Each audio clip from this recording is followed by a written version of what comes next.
कुमार स्वामी नायकर गोमवा लेबू लटोका radio Fiji 2 में पुराना गाना लगे हमें बहुत अच्छा लगे। रेडियो फीजी 2 देश की धड़कन। In this bulletin, over 4,000 cases of dengue fever recorded so far. FNPF withdrawal extended. And new trade qualification for meat industry. From the studios of FBC Suva, TAILEVU. Fijians are being urged to remain cautious as the Ministry of Health has recorded over 4,000 cases of dengue fever and leptospirosis in the country. Permanent Secretary for Health, Dr. James Fong, confirmed to FBC News that there are over 3,000 confirmed dengue fever cases and 1,000 for leptospirosis. Dr. Fong confirms there have been a few deaths due to both diseases due to late presentation. He adds majority of the cases were recorded in Suva, Namosi Serua, Rewa, Naitasiri and TAILEVU. Most of them are around the central division, about 50% at least are in the central division. With dengue, there's about 3,300 confirmed cases, and they are mostly in the central division and in the northern division. Fiji National Provident Fund members who are still unemployed or on leave without pay and have accessed their funds for Phase 2 are eligible to reapply for assistance. The FNPF says they will continue to receive their 220 fortnightly payments from September 1st. This as the fund's COVID-19 Phase 2 withdrawal, which was to end with the 5th payment yesterday, will now continue. FNPF members who have also recently been unemployed or are on leave without pay can also apply. Chief Executive Chauchi Koroi says the government will continue to top up those who have no balance in the general account. FNPF members are being urged to be honest with their employment or individual status when applying for COVID-19 withdrawals. Fijians seeking a career in the meat industry will soon be able to pursue a trade qualification after the approval of 3 new national qualifications. The news came to light after the Fiji Qualifications Council approved the Certificate in Meat Processing and National Certificates in Meat Processing at levels 2 and 3. Leyland's Meat Limited Development Manager Stephen Yee says the focus of developing the national certificates began after noting an increasing number of Fijian skilled meat workers who left to work for meat plants in Australia under the Pacific Labour Scheme.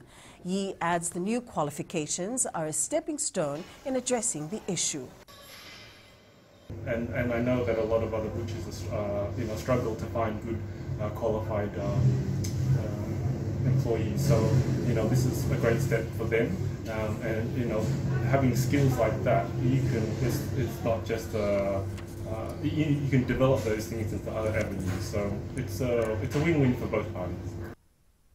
Fiji Rice Limited is currently carrying out feasibility studies in areas around WITHDRAWAL as sites for potential rice cultivation. The company recently recorded its highest production after 7 years, and General Manager Ashrit Pratap says now is the time to expand the rice industry. Pratap says the demand for rice is growing and farmers have shown a lot of interest in cultivation. He also says a new rice mill can be expected for WITHDRAWAL. We identifying areas like Nosori, TAILEVU, Raki, they are coming up in rice, and not forgetting the other cane belt areas. So if the production level is going on, we also planning to set up a mill the other side as well. Rice is in demand, local rice is in demand, so basically we want to move forward with that. Villagers of Nambulini in Wainimbuka, TAILEVU were reminded that partnerships done in the true Fijian spirit and togetherness could be successful. The message was relayed during the commissioning of the Nambulini Processing Centre Wainunga Cooperative yesterday. Agriculture Minister Dr. Mahendra Reddy says despite the effects of the pandemic, the government remains focused on achieving the National Development Plan goals. The Wainunga Cooperative specializes in producing edible chips made from root crops such as cassava and sweet potato and has created 13 new jobs employing majority women. The process allows them to produce safe local food which will improve their income and offer employment opportunities, process them, expand the market. Ladies and gentlemen, as you all know, we are in an extremely challenging time with the current pandemic, and our dependence on agriculture is more than ever before. President and Commander-in-Chief Major General retired Chochi Conrote is urging military personnel to better understand their history, particularly that of Fiji's peacekeeping duties and the 1st Battalion of the Fiji Infantry Regiment. Conrote says the Republic of Fiji Military Forces has created history in the battlefield and being branded as good jungle fighters. He adds this is evident with the Victoria Cross award that was given to the late Corporal Sefanaya Sukanaiwalu, who was one of Fiji's brave military personnel. Journey about the 1st Battalion of Fiji Infantry Regiment. And this is for the benefit of our young members of the regiment and the young members of RFMF. I'm not too sure how much you know about the history of our regiment. The source of a rumor on the origin of COVID-19 resurgence in New Zealand appears to have been unearthed. It was one of a number of conspiracy theories that have been spread primarily on social media. The problem has become so big that World Health Organization has warned of an infodemic, and New Zealand hasn't been immune. Up ahead, 40 teams confirmed for Mars Sevens, and TAILEVU Rugby faces challenges.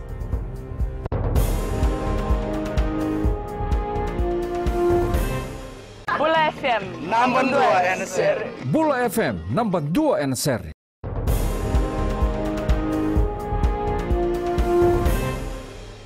Forty teams have been confirmed for the 44th Fiji Bitter Mara Sevens men's competition next month.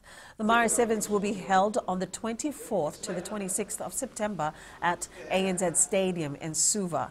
Top local Sevens giants like Police, Army, Wardens and Tambandamu have confirmed their participation. With 8 spots left to be filled, Marist Rugby Club President Lawrence Tikaram says they will now consider each team on a case-by-case basis. A lot of teams have called in seeking assistance in terms of payment. We will consider it on a case-by-case basis for the balance of the 8 teams. If they can't pay the full deposit, they can pay a partial deposit, but it's on a case-by-case basis. Player unavailability is a challenge faced by the TAILEVU rugby side in the span of the Skipper Cup competition so far. Manager Lepani Matea says they've had to reshuffle their players every week of competition as some fail to turn up for training. He adds this is partly because of injuries, but a majority of the players miss out due to other obligations and commitments. Matea says this is the main factor that affected their preparations and performance in the past 4 rounds. The Fiji Swimming Association has confirmed that the Open Nationals that will be held at the end of the year will be an Olympic qualifying event. This will provide a chance for the 8 local swimmers vying for a spot at the 2021 Olympic Games to prove themselves. Fiji Swimming President Ben Rova says they recently received the approval from the International Swimming Committee to host the event. We'll round off towards the end of the year in December in Open Nationals, which, by the way, has been approved by FINA as a Olympic qualifying event. So we're really pleased that they have given us the status to have this as an Olympic qualifier. So hopefully, if the borders open, we might expect some overseas competitors that will come in and compete. Being awarded the 2020 Punjas Battle of the Giants Golden Boot came as a surprise for Go Nasinu midfielder Jashneet Vikash. Vikash says he did not expect to win the award after Nasinu made an early exit from the Punjas Battle of the Giants pool stages. He says receiving the award in his first major tournament has inspired him to strive for more and do better. The 26-year-old was impressive at the BOG, scoring 2 goals in the match against Ba and 1 against Lambasa. Vikash made his big break for the Giant Killers in the Vodafone Premier League this year when he scored 2 goals in their winning performance against Ba.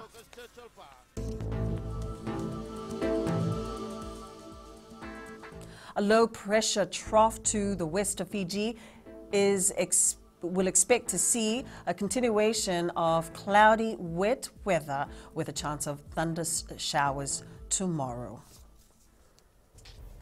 And that's your FBC News now. Join us again at 7 p.m. for our major bulletin. In times of crisis, you need news you can trust. Get the facts from verified news sources like FBC's TV, radio, and digital news, fbcnews.com.fj.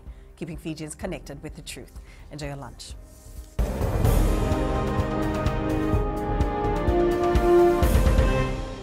I'm from Lotoka and I love Gold FM because they play all my classic hits. Gold FM, only the classic hits.